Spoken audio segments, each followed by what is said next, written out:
ህብስት በሯን ቆልፋ ባለመተኛቷ እየደረሰባት ከባድ አደጋ። የእንጀራ እናት እየተባለችው ሴት ይፍቱ በተኛችበት በምግብ የሚመረዘው መድኃኒት መፍትሄ አልሰጠኝም። ልጅቷ ጤነኛ ሆና ቁማ እየሄደች ነው። ስለዚህ ደግሞ ቁማ ከሄደች ከዚህ በኋላ ስለማልችላት አይኗን ማጥፋት አለብኝ። አይኗን ለማጥፋት ደግሞ የሆነ መድኃኒት ማምጣት ይኖርብኛል በማለት ተነስታ ወደ ሌላ ህገወጥ የሚሰሩ ሰዎች ጋር ትሄድና መድኃኒት ለአይን የሚያጠፋ ፈሳሽ መድኃኒት ይዛ ትመጣለች። እናም ይሄንን እያየች ደግሞ ታፈስ ይሄንንማ እያየው ይች ልጅ ስትጎጃት ማየት አልፈልግም በማለት ታፈስም የይፍቱን መድኃኒት እሷ ወደ መጸዳጃ ክፍል በሄደችበት ሰዓት መድኃኒቱን ፈሳሽ ስለነበረ ፈሳሹን ደፍታ ሳታለቀልቀው እዛው ላይ ውሃ ሞልታ ቁጭ ታረግላታለች። ይፍቱም መድኃኒቱ አሁን ገብቼ እሷ ስለተኛች ሁሉም ተኝተዋል፣ ማንም አይደርስላትም በማለት ወደ ህብስት መኝታ ቤት ትሄዳለች።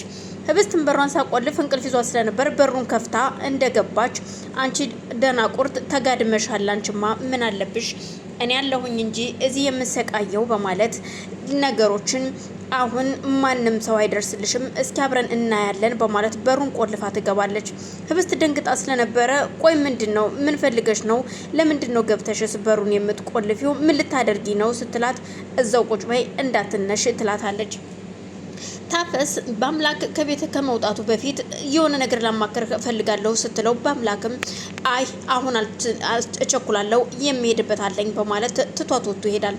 ታፈስ ልትነግረው የነበረው ይፍቱ የያዘች ያመጣችው መድኃኒት እንዳለና ይሄ መድኃኒት ደግሞ ለህብስት እንደሆነ ልትነግረው ነበረ።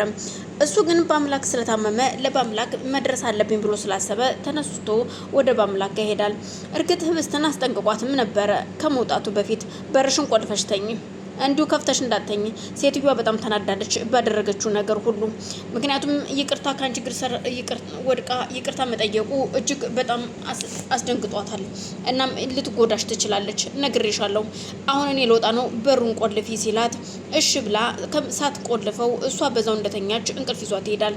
በዛን ሰዓት ነበረ ይፍቱም ገብታ መድኃኒቱን አይኗ ላይ ስታደርግባት ወደው አይኗን ያቃጥላት ጀመር።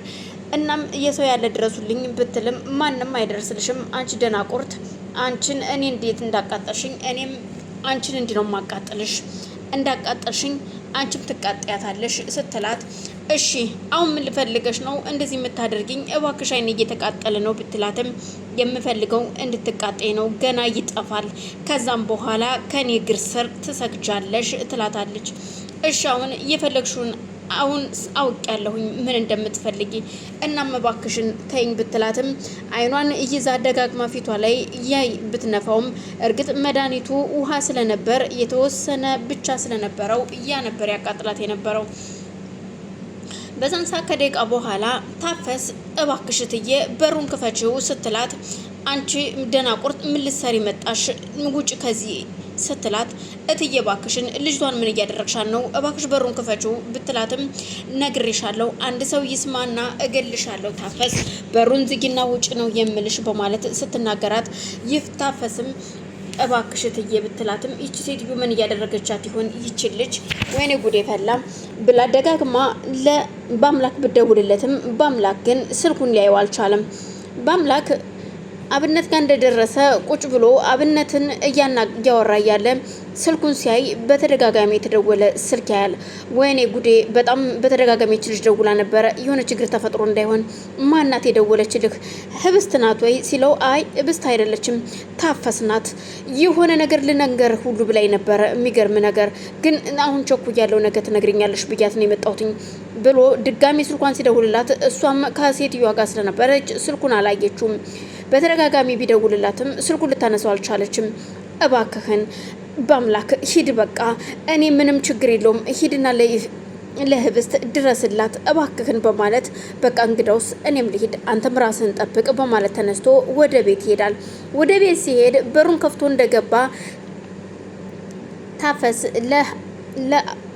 ለባምላክ ስልክ ለመደወል ወደ ክፍሏ እየሄደች ነበረ። በዛን ሰዓት እሱ በር ከፍቶ ሲገባ እንዲሁም ደግሞ እሷ ወደዛ ስትሄድ መንገድ ላይ ይገናኛሉ። በቅድሚያም የመጣው ወደ ክፍሏ ስልክ ለመደወል ስትሄድ አቶ አለም በር ከፍቶ ሲገባ ስታገኘው ጋሼ በማለት በድንጋጤ ትርበደበዳለች። ምን ሆነች ነው የምትንቀጠቀጪው ሲላት ጋሼ ልጅዎት ስትል ልጅ ምን ሆነች? ልጅህ ታማለች በማለት እየደንግጣ ስለነበረ እሱም ተንደርድሮ ልጄ ምን ሆና ነው በማለት ወደ ክፍሏ ይሄዳል። ህብስት ክፍል ሲገባ ህብስትም ውሃ እጅግ የታጠበች ነበረ። ምክንያቱም ውሃ ሰታትም ስትታጠብ ማቃጠሉ ስላላቆመላት ነበረ እንዲሁ ላብነት ደውላለሁ ብላ ወጣችሁ። በዛን ሰዓት ልጄ ምንድን ነው የሆንሽው ሲላት አላቅም አይኔ ላይ የሆነ ነገር ተደፍቶብኛል በማለት እባክህ አባቴ አድነኝ ወደ ሆስፒታል ውሰደኝ እባክን ስትለው አለምም አልጨከነባትም ነበረ። እሺ በማለት አንስቶ ወደ ሆስፒታል ይወስዳታል። ሆስፒታል ሲወስዳት አይ መድኃኒቱ በውሃ የተበረዘ ነው እንጂ እንደ መድኃኒቱ ከባድነት ግን እንደዚህ በውሃ ባይበረዝ ኑሮ አይኗ ይጠፋ ነበር፣ እንደዚህ ማየት አትችልም በማለት ዶክተሮቹ ይነግሩታል። በጣም ደንግጦ ስለነበረ እሷም ደንግጣ ብቻ ወደ ቤት ይዟት ይመጣል። በዛን መሀል አብነት እቤት ልክ እንደገባ በሩን ከፍቶ ሲገባ ታፈስና ይፍቱ ሳሎን እየተከራከሩ ነበረ። ቆይ ምንድነው የተፈጠረው? ምንድነው ሲላት ምንም። ቆይ ምንድነው ያደረግሻል? ልጅቷ የት ነው ያለችው ሲል አሁን ወጣለሽ ለትንሽ ተላለፋችሁ ስትል ትነግረዋለች። ስትመልስለት ታፈስ ቆይ ምን ሆና ነው? አላቅም ወደ ሆስፒታል አባቷ ወስዷታል ስትለው ምንድነው ያደረግሻት በማለት ይፍቱን አንገቷን ይዞ እያናዘዛት ጀመር። እባክህ ገደልከኝ ልቀቀኝ ምንድነው የምትለው? ምንድነው ያደረግሻት?